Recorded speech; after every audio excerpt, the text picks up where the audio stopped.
ఏ ఎంతో పేరు తెచ్చుకున్న చెట్టంతో కొడుకు, తల్లి కొడుకులు అంటే అందరూ తల్లిది గలాళ్ళే. అంత కొడుకుని పోగొట్టుకుని నేను ఈ రోజున మీ అందరి ముందు కూడా ఈ రకంగా బాధపడుతున్నానంటే ఏమిటో మీరే తెలుసుకోవాలి. ఎంత బాధతో ఆవేదనతో వచ్చి ఈ వయసులో ఇక్కడ ఎక్కి చెప్తున్నానని మీకు తెలియదు. ఇదే విషయం కొంచెం పెద్ద మనసు చేసుకుని కేటీఆర్, ఎందుకంటే నేను చెప్తుందో ఆవిడ టికెట్ ఇచ్చేటప్పుడు కానీ ఏదప్పుడు కానీ అమ్మ మీ ఫ్యామిలీ మీరు కలవండి అని చెప్పి కలిపినట్టయితే ఇట్లా ఉండేది కాదు కదా అని నా ఉద్దేశం. ఆయన్ని తప్పు పట్టడం కాదు, ఒక తీర్చిదిద్దగల పెద్ద మనిషి కాబట్టి ఆయన టికెట్ ఇచ్చేటప్పుడైనా అమ్మ మీ పెద్దాళ్ళు ఉన్నారు, మంచి చెడు మీరేదో చూసుకోండి అని చెప్పి ఇవ్వటం కానీ, లేకపోతే అమ్మ నీ కొడుకు టికెట్ వాళ్ళ అనాళ్ళకి ఇస్తున్నాను కానీ ఒక్క మాట సంప్రదించాలి ఆయన. నా కొడుకే కదమ్మా ఎట్లా కూడా. ఈ గోపీనాథ్ టికెట్ ఆవిడికి ఇస్తున్నాను కూడా ఒక్కరోజు కూడా ఒక మాట ఫోన్ ద్వారా, ఆయన రాడు రావక్కర్లేదు, ఫోన్ ద్వారా. పెద్దలంటే మరి పార్టీ పెద్దలన్నా ఏ పెద్దలన్నా పెద్దలే కదా. ఒక తర్వాత గోపీనాథ్ మీద ఇంత ప్రేమ ఉన్న కేటీఆర్ గారు ఇంతవరకు ఒక్క పూట నా అమ్మ నువ్వు ఎట్లా ఉన్నావని ఒక్క ఫోన్ కూడా చేయలే. నీకు నాకు సంబంధం లేదు, కానీ నీ గవర్నమెంట్లో 3 సార్లు 2 సార్లు ఎమ్మెల్యే చేసిన వాడి తల్లి పెద్ద ఆవిడ ముసలం ఉంది, ఏవైపోద్దో ఒక్క ఫోన్ చేయలేరా? కానీ చేయలేరు. ఎందుకంటే ఆవిడ టికెట్ ఇచ్చే మాకేముంది, ఎవరికి ఇచ్చినా ఇచ్చుకుంటారు టికెట్, అది రాజ్యాంగం, మాకెందుకు, మాకేం అక్కర్లేదు. కానీ తల్లిగా చెప్పాలా వద్దా? ఏదన్నా ఒక పని చేస్తుంటే ఒక పెద్ద మనిషి బయట నుంచి వచ్చి చెబుతారా లేదా? అదేమీ చెప్పలే నాకు. ఎవరిని అడుగుతాం? ఎవరిని అడగలేం. ఇప్పుడు ఇంకేంటంటే నిన్న కూడా ఏదో ఒక మాట మాట్లాడుతున్నారు ఆయన, అదేంటి పిల్లలు ఉన్నారు, గోపీనాథ్ పిల్లలే కాదని అనం. కావాల్సింది ఏంటంటే వీళ్ళకి ఐడెంటిటీ కావాలి, ఐడెంటిటీ కోసం మాత్రమే వెళ్ళాము. ఎప్పుడూ లేని ఇప్పుడు వచ్చేసరేంటి, ఇన్నాళ్ళు లేనిది అంటే ఇన్నాళ్ళు వాడు బతికున్నాడు,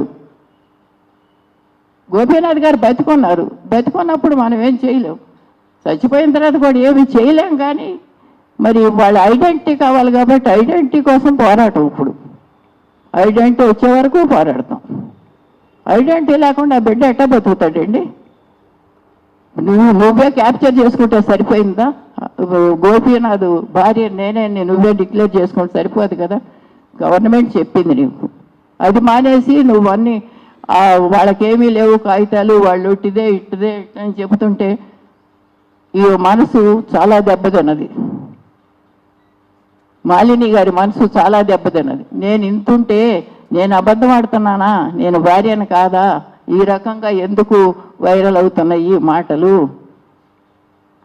ఇప్పటి వరకు నేను అట్లే కదా, ఇంతవరకు అతను డైవర్స్ అవ్వలేదు కదా అన్న దీంతో అసలు ఎవరికి చెప్పుకుంటే కూడా ఒకళ్ళిద్దరికి చెప్పుకుంటాం, మూడోది లేదు. అందుకోసం ఈ మీట్ పెట్టవలసి వచ్చింది. ఏంటంటే ఈవిడ గోపీనాథ్ గారి భార్య, డైవర్స్ అయితే అవ్వలేదు ఇప్పటి వరకు. ఇది పెళ్ళి నేను చేశాను, నువ్వు చేసామో లేదా అదంతా అది కాదు. కానీ ఇంతవరకు డైవర్స్ అవ్వకపోతే ఆవిడికి హక్కు ఉందా లేదా అన్నది మీరందరూ కూడా గ్రహించుకోవాలి. ఆవిడ ఇంతకాలం ఎంత అవమాన పడిందో. ఇంకోటి ఏంటంటే గోపీనాథ్ ఈయన వద్దనుకున్నా, గోపీనాథ్ వద్దనుకుంటే 20 ఏళ్ళలో డైవర్స్ తీసుకునేవాడు కాదా? తీసుకునేవాడే కదా. డైవర్స్ చేస్తే వచ్చేసేది కదా. ఎందుకు తీసుకోలేదు? అదేంటంటే ఆవిడ కూడా సాఫ్ట్ కార్నర్ ఉంది, నా భార్య ఉంటుంది అనే ఉద్దేశంతోనే కదా వచ్చింది. వాళ్ళు నువ్వు తీసేసి శాంతం నువ్వేమో అది లీగల్ ఇది కూడా పెట్టి దొంగచాటుగా నువ్వే లీగల్ హైర్ అవ్వాలంటే బయటకు వచ్చాం బాబు, అంతవరకు ఈ విషయాలు కానీ గోపీనాథ్ విషయాలు కానీ మేమేం బయటికి తీయలేకపోయాం.